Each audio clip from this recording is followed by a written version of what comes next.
let's see, my name is Molly Lannon Kenny, and I will be 58 years old in June. I live down here in rural Mexico in the state of Nayarit. I am an interfaith teacher and a yoga teacher and a therapist and an end-of-life care specialist. And I moved down here to Mexico permanently 10 years ago or so. I bought a house here 19 years ago. So prior to that, I was living in Seattle, Washington. So when people ask me where I'm from, I grew up in New Jersey. So like I think of having two parts to my formation. My childhood was in New Jersey, so I've got that New Jersey edge.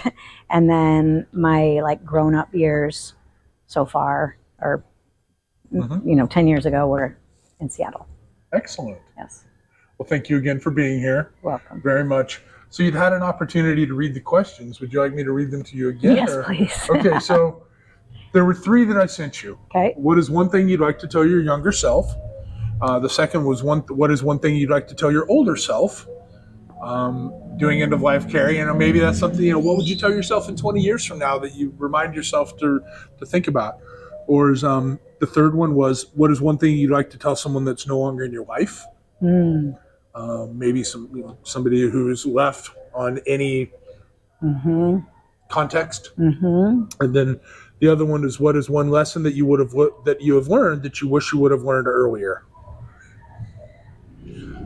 All right, awesome. So I don't really feel like I could think I would have something to tell my older self, because I would hope that my older self would be infinitely wiser than I am now. That's the hope. And I am actively working on that. So I don't know that I could say something to my older self, but I could definitely say something to my younger self, and I could definitely say something to like lessons learned. Okay. So let's go down that path. Say. So I think that, let's see. So I work a lot and talk a lot to teenagers or young adults. And I'm just highly, highly aware of that, so much that I say to them. I think they hear it, but there's also this sort of like, okay, boomer, like, got that. Like, I'm not going to be that. When I'm older, I'm not going to have that issue or something like that. So that's I guess how I always want to preface things when I think about talking to somebody younger, even if it's my own self, is knowing that words of wisdom are just they're going to root or they're not, or they're going to root somewhere. Yeah. So let's see. So in fact, just yesterday, I wrote to my group of teenagers and my support group, and I actually said something to them. So maybe this is one of the things as a woman or as a guy. So when I was in India, this is not what I thought I was going to tell, but when I was in India, one of the young girls from my group wrote to me and she's like, are you available to talk? I wasn't, on the other side of the world. And she said, I was sexually assaulted at a concert, and, I just need someone to talk to or whatever. And I said, do these other kids know about it? The other kids in the group? She's like, yeah, they've reposted it. They don't like this kid. And, okay. So I was like, well, I can talk to you when I get home. And that very night, I was out with my husband walking on like sort of a boardwalky Malacan thing. And in India, people ask to take your photo all the time, absolutely all the time. And I usually say, yes, it's like, it's cute and they're so excited, and it's weird because they like want you to hold their baby. They want you to be in like the middle of their wedding photo, like just because you're white. So I always say yes. And on this particular night, the night before I left, these guys asked me to take my picture, and I was like, sure, whatever. And then there was something about their boy energy, like there were a few more and then a few more, and something, I could just feel it as a woman. I was like, yeah, there's too much boyness here right now. And so I called to my husband. He came walking over, and just exactly right then, one of the kids like grabbed my boob. And so my husband, I was like, what? Whatever, you grabbed my boob. And then I'm 58 years old too, folks. So like this young nubile thing or whatever, right? So my husband goes and he like grabs him here. He's like, but then he let him go. And I just was so enraged. And I was like, you need to understand as a man, like that always that never stops. It never ever stops for women. It was there from the beginning and it will never stop. And you have to like call it out. And then we sort of got into it, and he was like, what did you want me to do? And I was like, I wanted you to beat him up or something, you know, whatever. And then we ended up running after that kid, and the kid ran, we didn't catch him, whatever. And it kind of put a little bit of a pale, is that the right word, on our whole evening. So then yesterday, I get home, I'm walking Gala on the beach, middle of the afternoon, and Gala, my dog, goes running up to some little kids, and she kind of barks at them, and they started, and I was like, oh my God, I'm sorry, and they were like, no, it's totally fine, and then there's this other, like, young boy, man, kind of behind me, he's like, hi, and I think he's with the people I had just interacted with, and he says, oh, cool tattoo on your hand, can I see it? And I was like, sure, and I put my hand out, and he grabbed my hand and did, like, an obscene gesture with my hand, and I yanked it away, and then went down to the water, and I was like washing my hands. And so this is really weird that I'm telling this story, but I ended up going home and writing to these kids and saying, I need you boys to know something, and then I need girls to know something too. There's so many things, but this is one thing. Boys, men, if a woman says someone's creeping on them, or someone is creepy, or someone said a creepy thing, or someone looked at them creepy, or whatever, then that happened. Like, there's no room for the boy or the man to be like, are you sure? Like, they didn't mean it that way. Like, really? Yes, that's what happened. That's one thing. Another thing is that you, like, when you see kids, well, I guess I could go to bullying in general. Like, I just mentioned somebody to Burke that I have really bad feelings towards in this town, because they are just like really a bully. And I feel like that's another kind of bullying. What I would tell my younger self is, like, one, don't be a bully. Don't be a bully ever. And when you see someone else bullying someone, like, always step in. And yeah, I think that's a huge thing. So that's what I would tell boys. And also, like, don't let yourself get caught up in that energy where suddenly, like, you're crossing a line that you probably actually wouldn't have had you not gotten caught up. So, like, be vigilant. Like, you can feel it too, whether you're a young girl or a young boy. You can feel when the energy is getting amped up. Then, you know, move away.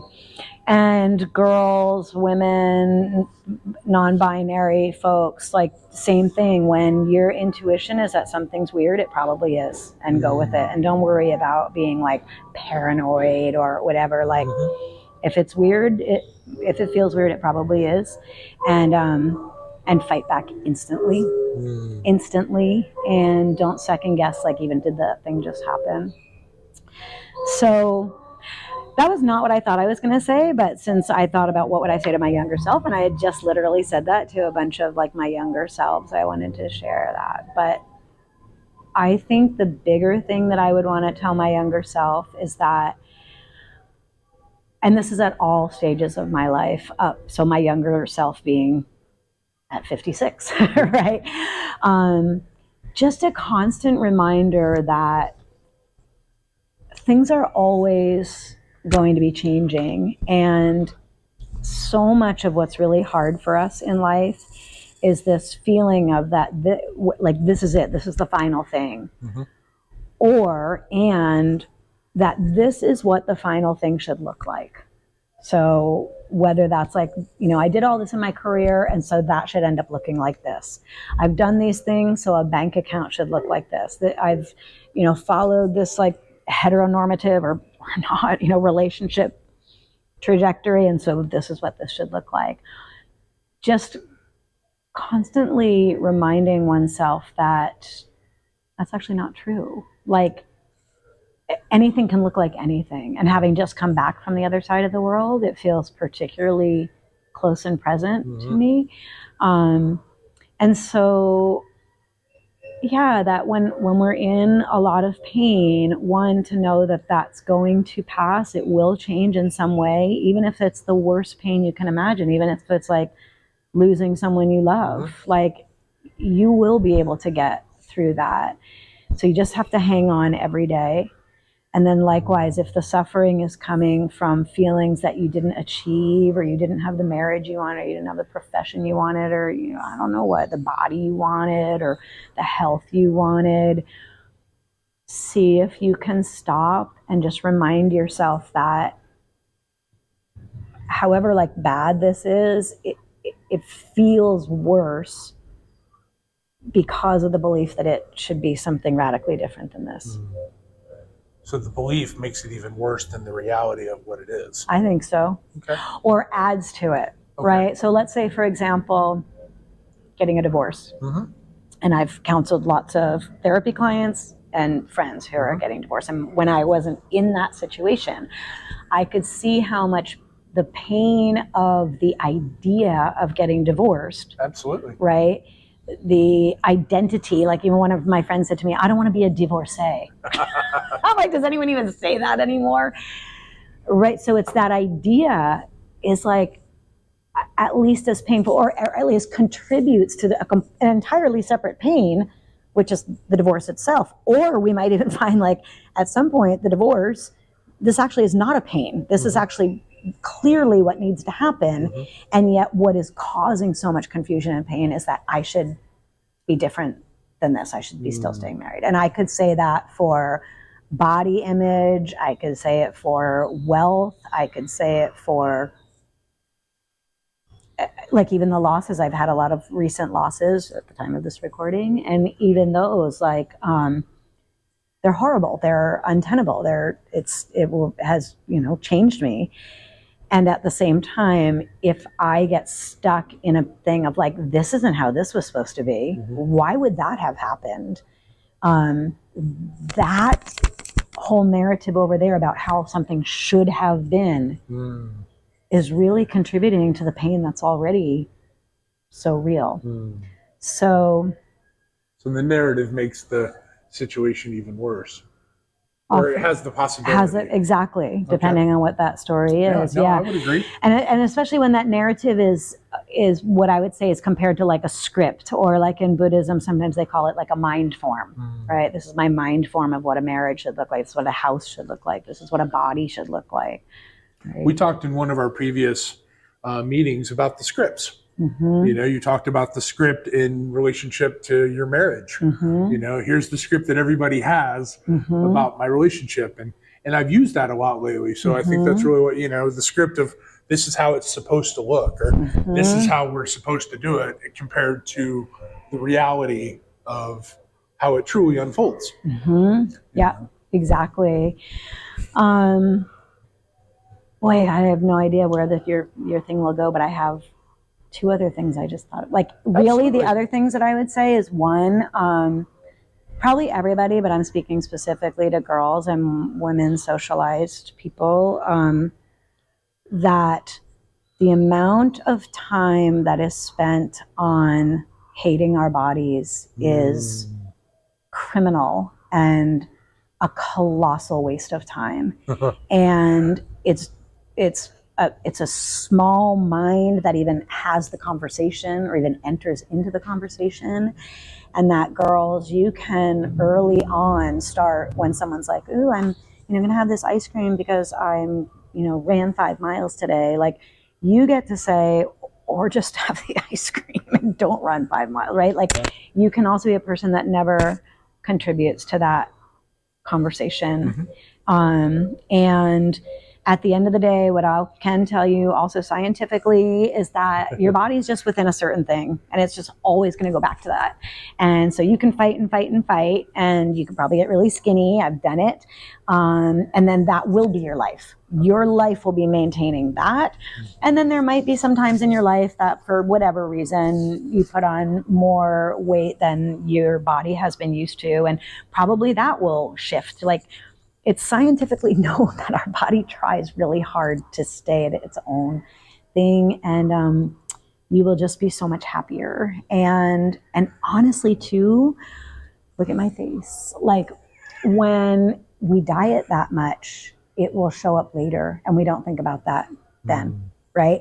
So my face, I'm convinced it's partly it's because I live in the son, but because I've dieted so much, right? I've been like so thin only to be thin. Like that was the only goal. Yeah. And it wasn't for anyone else. It wasn't like so I could suddenly like be attractive to people. Like it was just like the thinner I could be, the better I was. So that's the one thing. And then the other thing is what I can tell you for sure at this age is that don't try to be cool. Like whatever you do, just don't try to be cool. Because what like trying to be cool is when we're younger, even a couple of years ago, I sat down with this group and the people were probably around my age. And someone just like as a manner of speech or whatever, she's like, look, all the cool kids are here. And I was just so like, I wanted to puke, like just really like, that's how you're characterizing people. Anyway, so cool is anytime that someone is trying to be cool or it looks like this is the cool thing, then that's always going to be reaching, and then you're going to get older and you're going to look back on those kids, and I can guarantee you, and my interviewer, anybody would tell you this, there's no one who was like cool in like middle school and high school that are still like the coolest people now. And usually the ones that were like the artiest, the weirdest, the loners, the outcasts, they're always the ones that are cool now. Yeah. So just as best you can, don't worry about that. And if you happen to be in a high social status situation, because you just are, you are privileged with looks or privilege or no sé qué, then also know that that's your job to use that social status to include people instead of being like the top of the heap, because you'll end up being an asshole. Yeah, quite often. Yes. Yeah. Yeah, it was funny. I was having a conversation with somebody recently about how we had, hung our identities on who we were in high school or college, guys that peaked in high school or guys that are in their 50s that they're still their primary identity is that of where they went to university. Yeah. And it's just like, oh my God, had I thought I was, I wasn't cool when I was 17, right. And I'm sure as hell not cool now. Right. Ditto. But and yet I am, and yet you are. But we live a life of authenticity, right? And that's what's gotten to be cool. What was different in the 80s and 90s, in the early 2000s, and now here we are 25 years later. It's just different. Yeah. But I watch, and so I think what you're saying, it's like don't adhere too much to what you think is valuable, right? Because that will change. Yeah. Exactly. On so many levels. Exactly. And right now it's not the only time in history, obviously, but we're definitely living in a time of history where also everything's changing. Like all fucking bets are off. So it's not only just like we're going to change, you don't even know what the world's going to change into. And yet you're like, you're like planting your stake on some bullshit thing. This is the hill I will die on. Exactly. So right. Careful about that. Yeah. Right. It's not going to be that cool in a few more years. Especially with all those dead bodies on it. Exactly. People self-immolating today. Oh my God. Someone did it outside of the Trump trial. What? Some conspiracy theorist in the Trump camp self-immolated. Yeah, Does that lit mean himself on fire. No, lit himself on fire outside of the Trump courthouse, outside of the courthouse in New York today. We've gone insane. Yeah, he was throwing pamphlets up in the air. He's some conspiracy theorist. He was, of course, in the Trump camp when it happened. But it's just like, oh my God, like, where are we? 20 years ago, a Buddhist monk did that, or however many years ago to protest China. And exactly. then weeks ago, a U.S. military person did it to protest, what's happening in Gaza. But God, somebody's now doing it, protesting, the injustice for Donald J. Trump. Oh my God. Oh yeah. Whole nother conversation. Crazy time. Yeah, exactly. Yeah. Well, thank you, Molly. You're welcome. I appreciate it. I appreciated thinking about those things. Yeah. Yeah. And if there's anything that you want to add on or anything that we could, circle back to, please always let me know. I will. I'll look at your other questions. And I'll think of other people for you to interview. I would love that.